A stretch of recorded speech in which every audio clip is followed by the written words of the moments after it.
Hey, how's it going, guys? I'm your host, Isaac, and this is The Lightest Being. Today's topic is false rape accusations. Now, when I say false rape accusations, I don't mean actually, I'm just going to tell you what I mean when I say that.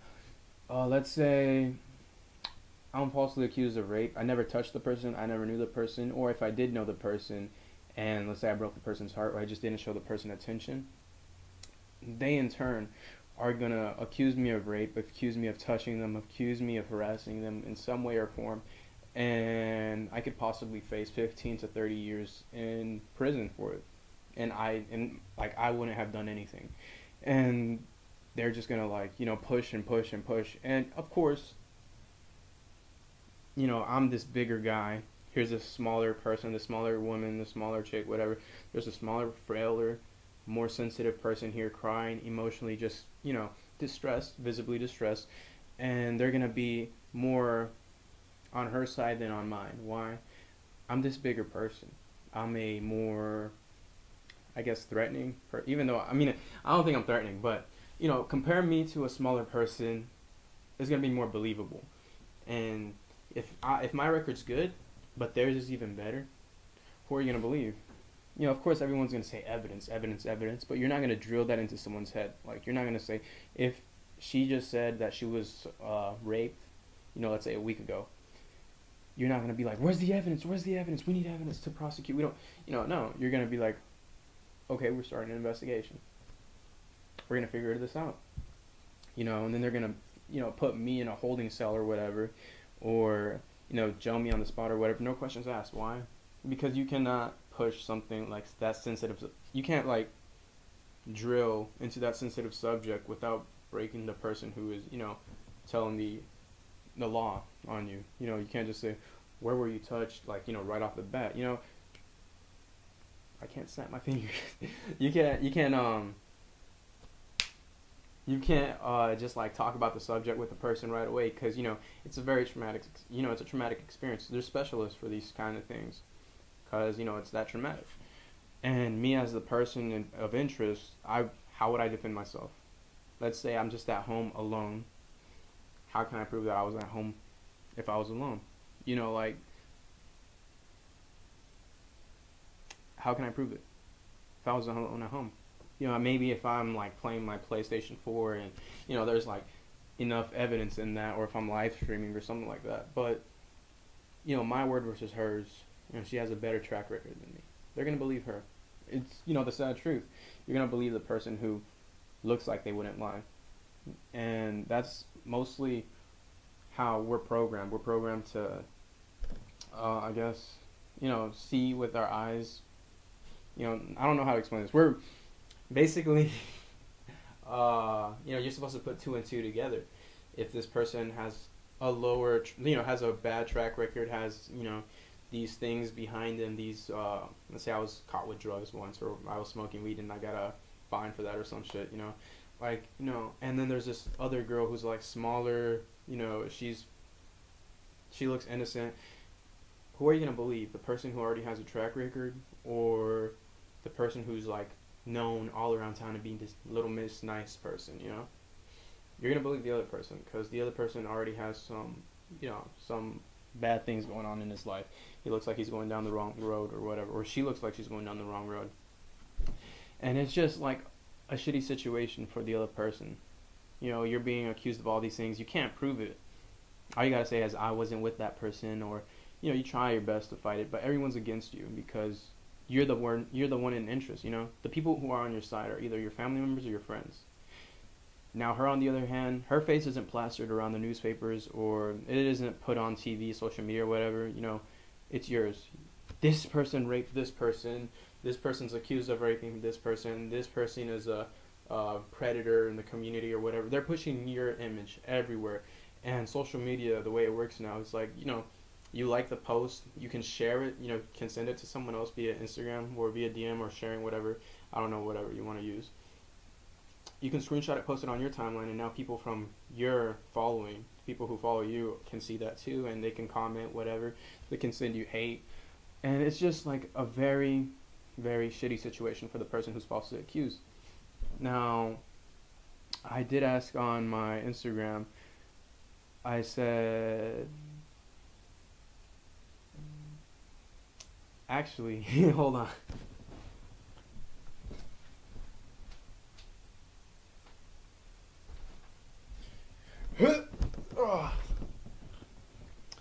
Okay, I'm back.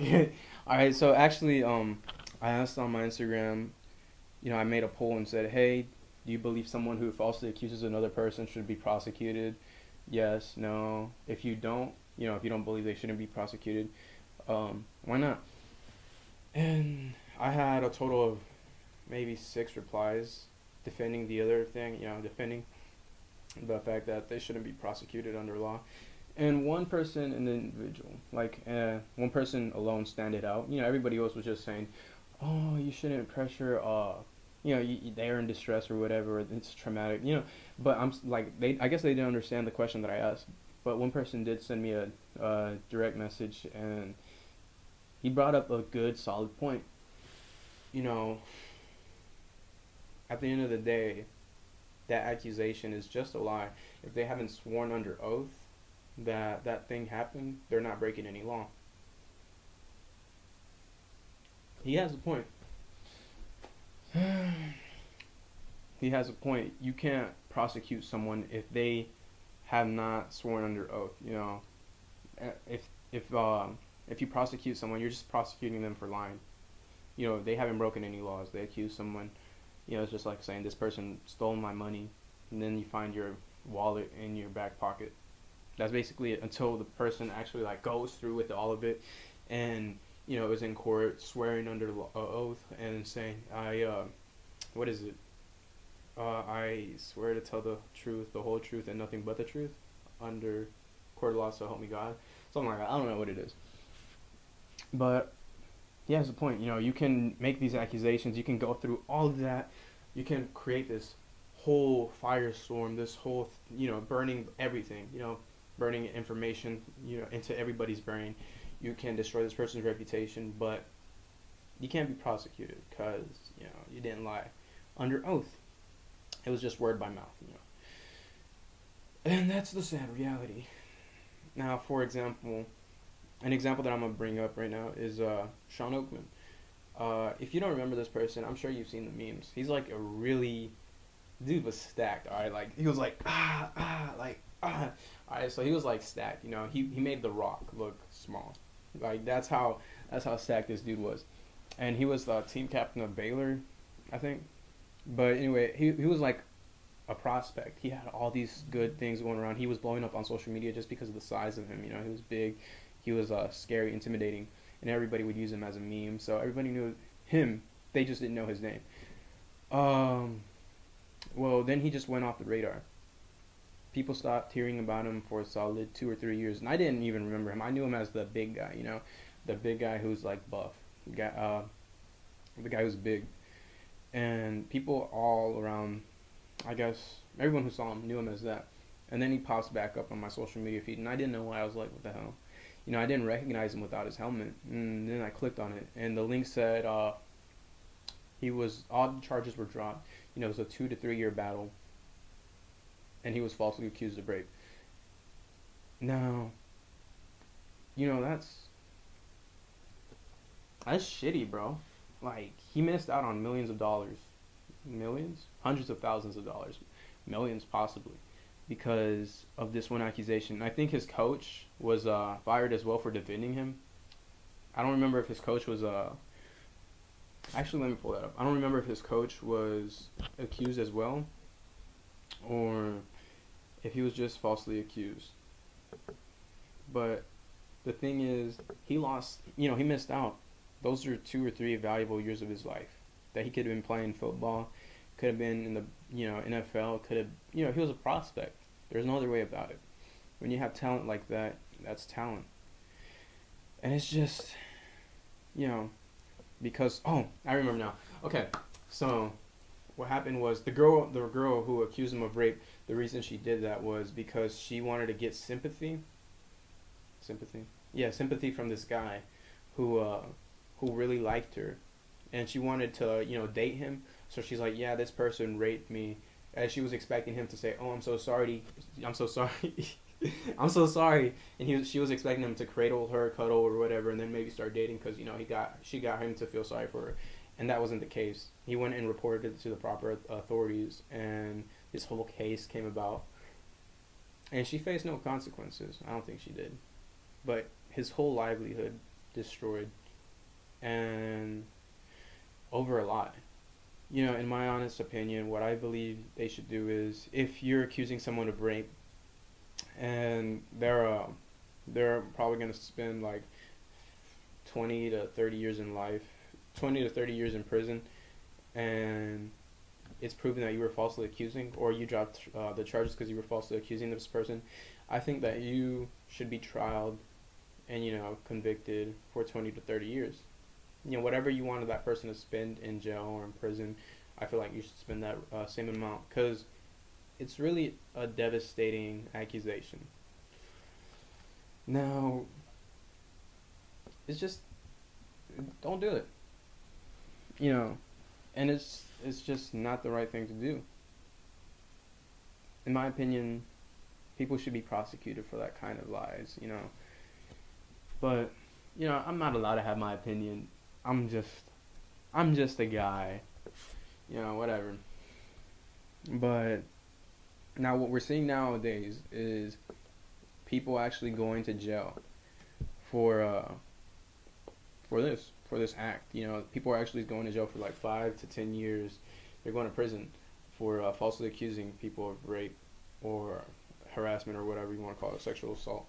And it's a good start. It's not mandatory. You don't have to prosecute this person, but it's starting to happen around, and I'm really happy to see that. It really makes me smile. Because you don't want to ruin someone's life. If you want to ruin someone's life, you deserve to have your life ruined as well. But not only that, but the consequences of these types of things. If you falsely accuse someone of rape, and you just drop the charges just because you felt bad. Now this person lost his livelihood. Now another person's not going to, the possibility is strong that another person who was actually raped, sexually assaulted, harassed, or, whatever, now that she or he comes up and actually brings up, hey, I was actually, this was actually happening to me. I was actually sexually assaulted or harassed, or, I was raped. If they say all these things and they don't have proof, because, it's a traumatic experience. You can't just expect someone to come for 3 days after so they can get the rape kit done on them or whatever that proves that they were raped or that there was trauma in the vagina or something like that. You can't just expect them to do that. In a perfect world, you could expect that they'll come up and, hey, this happened, can you do the investigation or whatever. But this is a traumatic experience for the person that undergoes it. If they're raped, they're going to be traumatized. Something was taken from them. Confidence, self-love, self-confidence. You destroyed them from the inside out, and it later starts to show. It doesn't show at first because it's just happening, but you slowly destroy the person. They're not the same person afterwards. And for someone to falsely accuse another person of rape, that takes away the credibility. Now this person's not going to be believed. Let's say they report it 2 weeks after. Now they're going to be asking for proof. Now they're going to say, oh, well, do you have proof? What were you doing at his place? What was he doing at your place? Or what was she doing at your place? Or, it goes both ways. Guys can get raped, girls can be raped. And it's just a scary situation. Now you have to provide this evidence. People are questioning you harder than they were questioning the person before you because they were more lenient on them. But now that they went through this whole thing, now they have these strict rules and regulations, and they're like, okay, well, you got to provide evidence, got to provide this, got to provide that, whatever. Okay, so you as a victim getting told, we're not going to believe you until you bring these things up, until you bring these, let's say, till you can actually prove that you were raped. We're not going to believe you. That's even more traumatizing. These people are supposed to protect you, and now they can't, they have no other choice but not to believe you until you can prove it because of some shitty person before you. And it's just, one person destroys everyone else's chances at actual justice, and it's not right. But that's just my opinion, and I'm not allowed to have an opinion. But if I did have an opinion, that would be it. But yeah, so it's just it's a shitty situation. Not everyone can be, brought in with good time, and then the person that actually raped another person gets away with it. So it's a win for the other person that I falsely accused. It's a lose for the person who was accused, and then it's a lose for the person who was actually raped, and now they can't provide this evidence because it happened beforehand, before, like, maybe it happened like a week or so ago, or 2 months ago, or 3 months ago, or like 6 months ago, or a year ago, right? And now they're just now feeling brave enough to bring it up. Now they lose in this situation because they can't prove it. The evidence can't be provided. And we can no longer take people at their word. And that most of the time that's what people have. It's just their word. It's not just hey, I got these text messages. I have the condom they used. I have the video they recorded while they were sexually assaulting me. I have they can't provide these things all the time. Most of the time the person doesn't even use a condom, because that's them pleasuring themselves. They're sexually assaulting the other individual. So what do they care that they're giving to the other person? They get them pregnant. Oh well. You're not gonna see this person for another 2-3 years or ever. And they're not gonna face any consequences because of that. So, in my opinion, I feel like the person who falsely accuses another person of rape should be sentenced to equal jail time as the person who was accused of rape. Because it's really like a domino effect. It's like playing Jenga, actually. So, okay, so there's these 4 pieces or 5 pieces in Jenga, right? Stacked up. You take the piece right here. Oh, you don't have evidence. You're just accusing the person of rape. Okay, so, boom, take this piece. Now it's just these 3 pieces. Oh, if you were over there, you can't provide any location. You don't have an alibi. Okay, let's take this away. So now it's 2 pieces remaining. You have a clean background record. We're gonna only take your word for it. Boom. Now they're no, not boom. Now they're relying on just one piece. Just your word. So if you take that credibility away, the whole the game's over. Now we can't just take someone at their word anymore, and we could beforehand because these things weren't as they weren't happening often, and now they are. But, that being said, just don't do it. Don't be a dickhead. Don't be a cunt. Anyway, I'm your host, Isaac. This is The Lightest Bean. Have a good night.